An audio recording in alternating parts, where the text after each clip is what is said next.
Chapter 14 के visual sandbox में आपका स्वागत है। अगर आप यहां तक पहुंच गए हैं तो आप पहले से ही जानते हैं कि C++ में मल्टी थ्रेडेड कोड लिखना कुछ हाई वायर जगलिंग एक्ट करने जैसा है। जब सब कुछ स्मूथली चलता है तो आपका एप्लीकेशन हर उस कोर पर तेजी से भागता है जो आपका CPU इसे दे सकता है।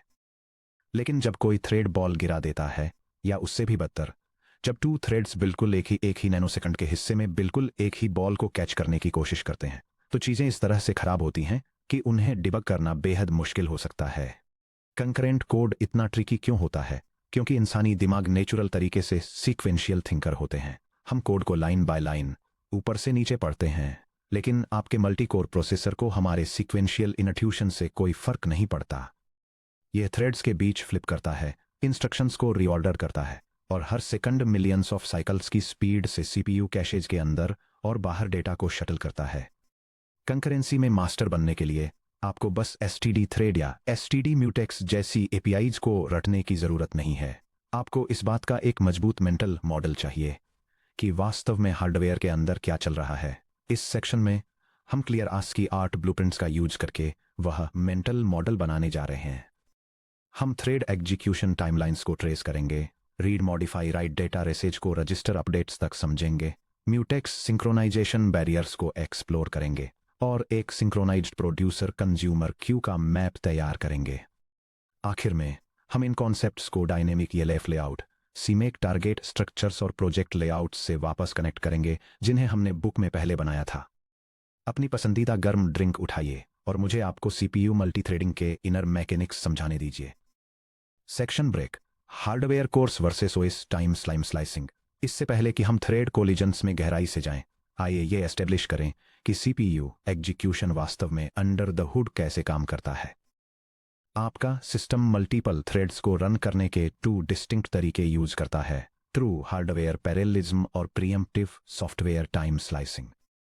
अगर आपके सिस्टम में मल्टीपल फिजिकल CPU कोर्स हैं, तो operating system OS scheduler thread A को कोर 0 और थ्रेड BB को कोर 1 पर साइमल्टेनियसली असाइन कर सकता है। वे बिल्कुल सेम फिजिकल इंस्टेंट पर एग्जीक्यूट होते हैं। हाउएवर, अगर आपके पास फिजिकल कोर्स से ज्यादा रनेबल थ्रेड्स हैं या कोई single core multiple task manage कर रहा है, तो OS शेड्यूलर टाइम स्लाइसिंग का यूज करता है। ये थ्रेड A को एक टाइनी विंडो यानी एक क्वांटम जो टिपिकली 1 to 10 मिलीसेकंड्स का होता है के लिए रन करता है। थ्रेड A को पॉज करता है, उसकी रजिस्टर स्टेट सेव करता है, थ्रेड B की रजिस्टर स्टेट लोड करता है और थ्रेड B को रन करता है। यहां देखें कि दोनों execution models side by side कैसे दिखते हैं। यह डायग्राम ट्रू हार्डवेयर पैरेललिज्म को प्रीम्पटिव टाइम स्लाइसिंग के साथ कंपेयर करता है। यह इलस्ट्रेट करता है कि कैसे 2 कोर्स हार्डवेयर में साइमल्टेनियसली 2 थ्रेड्स को एग्जीक्यूट कर सकते हैं, जबकि एक सिंगल कोर को रजिस्टर स्टेट्स को सेव और लोड करने के लिए ऑपरेटिंग सिस्टम शेड्यूलिंग और कॉन्टेक्स्ट स्विचेस का यूज करके थ्रेड्स के बीच अल्टरनेट करना पड़ता है। चाहे आपके थ्रेड्स सेपरेट कोर्स पर ट्रू हार्डवेयर पैरेललिज्म के जरिए एग्जीक्यूट हो रहे हों या किसी शेयर्ड कोर पर टाइम स्लाइसिंग के जरिए इंटरलीविंग किसी भी आर्बिट्रेरी क्लॉक साइकिल पर हो सकती है, OS शेड्यूलर आपके थ्रेड को किन्हीं भी 2 CPU इंस्ट्रक्शंस के बीच पॉज कर सकता है। यही अनप्रेडिक्टेबिलिटी प्रिसाइजली वह जगह है जहां से डेटा रेसेज आते हैं। Section break 2, the anatomy of a data race read modify write collisions. यह समझने के लिए कि C++ कोड की एक इनोसेंट लाइन जैसे शेयर्ड काउंटर प्लस मेमोरी को कैसे करप्ट कर सकती है, हमें हाई लेवल्स प्लस सिंटैक्स से आगे देखना होगा और CPU द्वारा executed low level assembly instructions को एग्जामिन करना होगा। एक इंक्रीमेंट ऑपरेशन एटॉमिक नहीं होता है, इसमें एक 3 step read modify right RMW sequence होता है। रीड यानी शेयर्ड मेमोरी रैम या L3 कैश से करंट वैल्यू को कोर के private CPU register for example RAX में लोड करना। मॉडिफाई यानी CPU रजिस्टर के अंदर वैल्यू को इंक्रीमेंट करना। ऐड RAX1 राइट यानी CPU रजिस्टर से अपडेटेड वैल्यू को वापस शेयर्ड मेमोरी में स्टोर करना। आइए विजुअलाइज करते हैं 2 थ्रेड्स, थ्रेड 1 और थ्रेड 2 को, जो एक शेयर्ड काउंटर को इंक्रीमेंट करने का अटेम्प्ट कर रहे हैं जिसकी रैम में इनिशियल वैल्यू 100 है। एक बग फ्री सीक्वेंशियल एग्जीक्यूशन में दोनों थ्रेड्स द्वारा काउंटर को इंक्रीमेंट करने के बाद फाइनल वैल्यू 102 होनी चाहिए। लेकिन देखिए क्या होता है जब उनके RMW सीक्वेंसेस बिना सिंक्रोनाइजेशन के इंटरलीव होते हैं। यह डायग्राम टू प्रोसेसिंग थ्रेड्स के बीच अनसिंक्रोनाइज्ड रीड मॉडिफाई राइट ऑपरेशंस के कारण होने वाली एक डेटा रेस कंडीशन की टाइमलाइन को इलस्ट्रेट करता है। यह दिखाता है कि कैसे दोनों थ्रेड्स एक शेयर्ड मेमोरी लोकेशन से सेम इनिशियल वैल्यू को कॉन्करेंटली रीड करते हैं। क्योंकि वहां कोई सिंक्रोनाइजेशन नहीं है, इसलिए दोनों थ्रेड्स इस आउटडेटेड इनिशियल वैल्यू के बेसिस पर अपने इंक्रीमेंट्स परफॉर्म करते हैं। जब वे अपने रिजल्ट्स वापस राइट करते हैं तो सेकंड थ्रेड फर्स्ट थ्रेड के अपडेट को ओवरराइट कर देता है, जिससे एक इंक्रीमेंट लॉस्ट हो जाता है और फाइनल डेटा करप्ट हो जाता है। चलिए इसे लाइन बाय लाइन समझते हैं। T0 पर थ्रेड 1 मेमोरी वैल्यू 100 को अपने कोर के लोकल CPU रजिस्टर RAX में रीड करता है। T1 पर थ्रेड 2 बिल्कुल वही सेम मेमोरी वैल्यू 100 अपने लोकल CPU रजिस्टर RBX में रीड करता है। ध्यान दीजिए कि थ्रेड 1 ने अभी तक अपना चेंज वापस राइट नहीं किया है। थ्रेड 2 ने बस स्टेल डेटा ग्रैब कर लिया है। T2 और T3 पर दोनों थ्रेड्स इंडिपेंडेंटली अपने अपने लोकल रजिस्टर्स को इंक्रीमेंट करते हैं। दोनों रजिस्टर्स में अब 101 है। T4 पर थ्रेड 1 101 को वापस रैम में राइट करता है। T5 पर थ्रेड 2 101 को वापस रैम में राइट करता है, जिससे थ्रेड 1 का काम ओवरराइट हो जाता है। यह एक क्लासिक लॉस्ट अपडेट है। क्योंकि ऑपरेशंस टाइम में ओवरलैप हो गए, इसलिए एक इंक्रीमेंट पूरी तरह से गायब हो गया।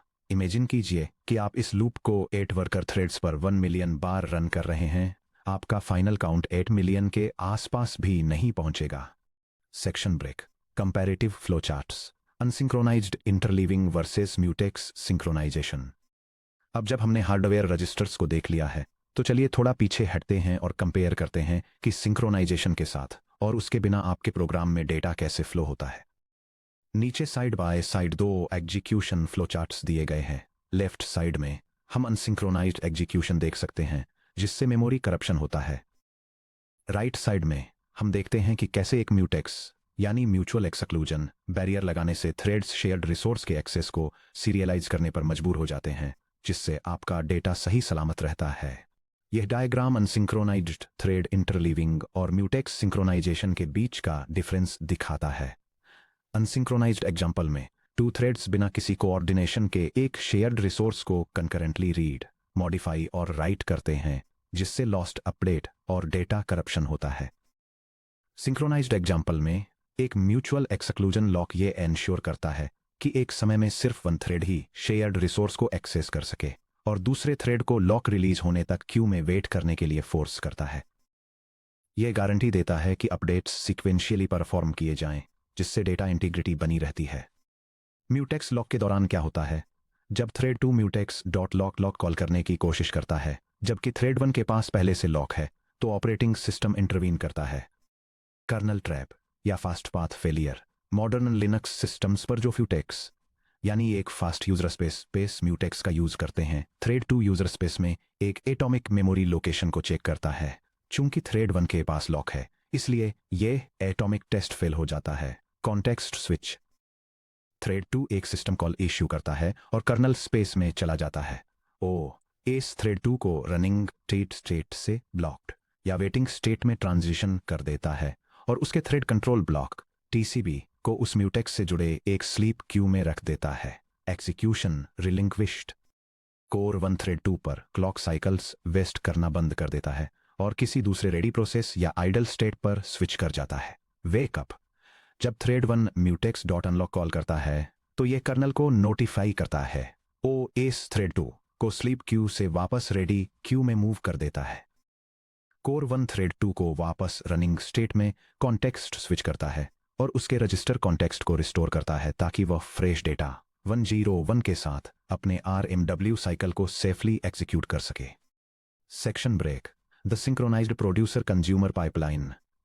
अब चलिए अपने सिंक्रोनाइजेशन टूलकिट को सिंपल म्यूटेक्सेज से आगे बढ़ाते हैं।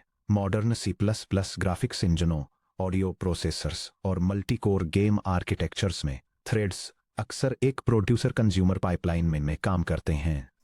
एक producer thread work items generate करता है, जैसे कि टेक्सचर चंक्स लोड करना, नेटवर्क पैकेट्स पार्स करना या ऑडियो बर्स प्रोसेस करना, और उन्हें एक शेयर्ड क्यू में पुश करता है। एक कंज्यूमर थ्रेड आइटम्स के आने का वेट करता है, उन्हें क्यू से पॉप करता है और उन्हें प्रोसेस करता है।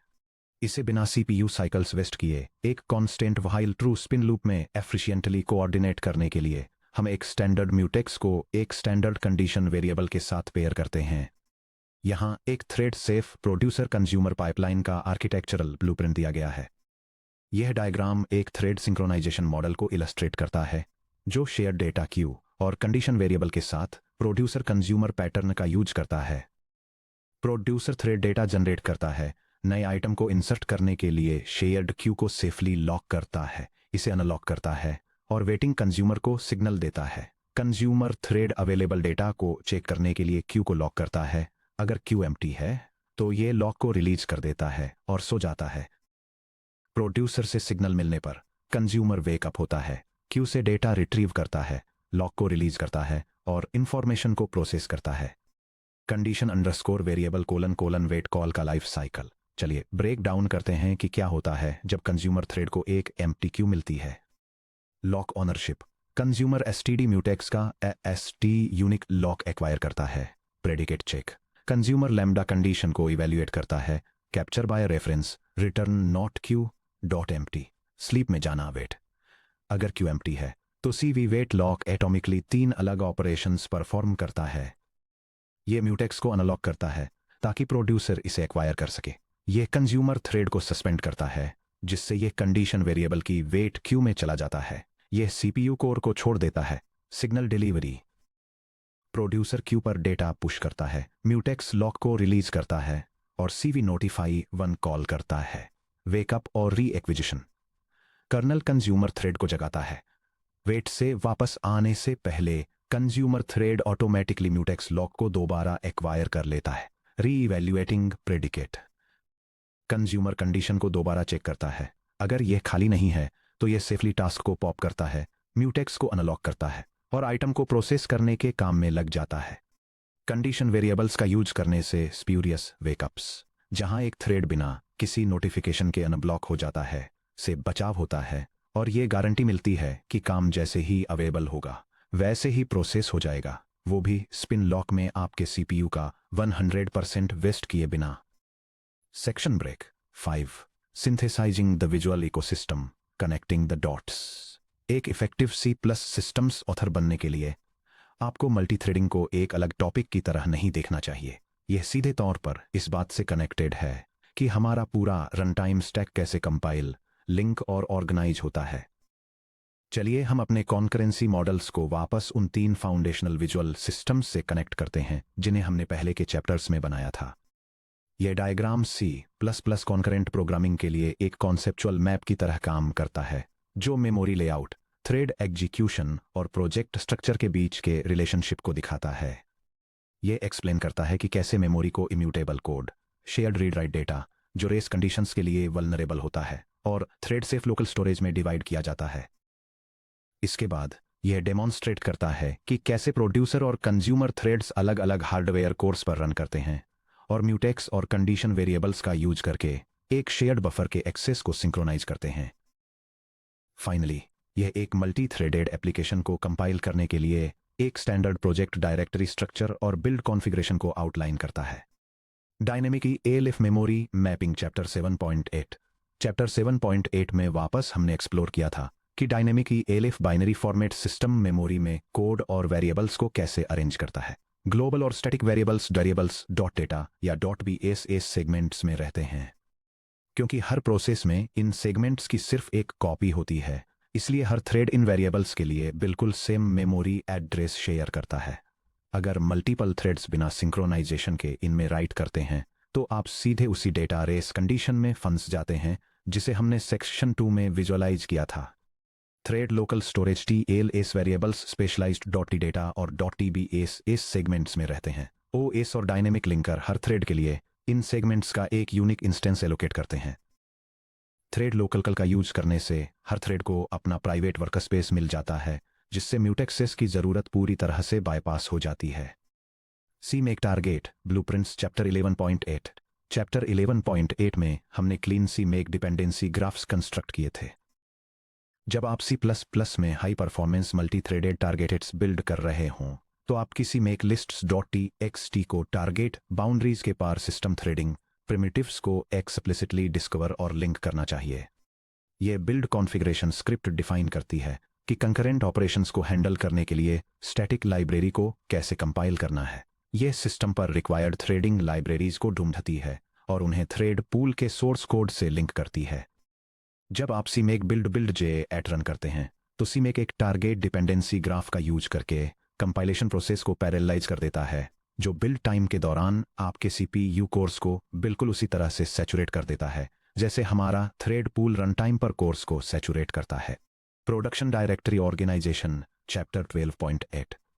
चैप्टर 12.8 में हमने प्रोडक्शन C++ कोड बेसिस के लिए स्टैंडर्ड डायरेक्टरी लेआउट्स डिफाइन किए थे। कंकरेंसी प्रिमिटिव्स को मॉड्यूलर रखने से लॉक कंटेंशन स्पैगेटी को रोकने में मदद मिलती है। एक clean layout generic thread synchronization mechanism को स्पेसिफिक एप्लीकेशन लॉजिक से अलग करता है। यह स्ट्रक्चर एक कंकरेंट प्रोग्रामिंग प्रोजेक्ट के डायरेक्टरी लेआउट को आउटलाइन करता है। यह लॉक फ्री और प्रोटेक्टेड क्यूज के लिए हेडर फाइल्स को थ्रेड पूल डेफिनेशन के साथ ऑर्गेनाइज करता है और उन्हें सोर्स कोड इंप्लीमेंटेशन और एप्लीकेशन के मेन एंट्री पॉइंट से अलग रखता है। Section break. Code reference cards. इन विजुअल ब्लूप्रिंट्स को सॉलिडिफाई करने के लिए आइए 3 runnable C++ code reference cards को देखते हैं जो इन बिल्कुल सेम पैटर्न्स को डेमोन्स्ट्रेट करते हैं। Reference card 1, the unsafe read modify write data race. यहाँ हमारे सेक्शन 2 के डायग्राम के करस्पोंडिंग बग्गी C++ इंप्लीमेंटेशन है।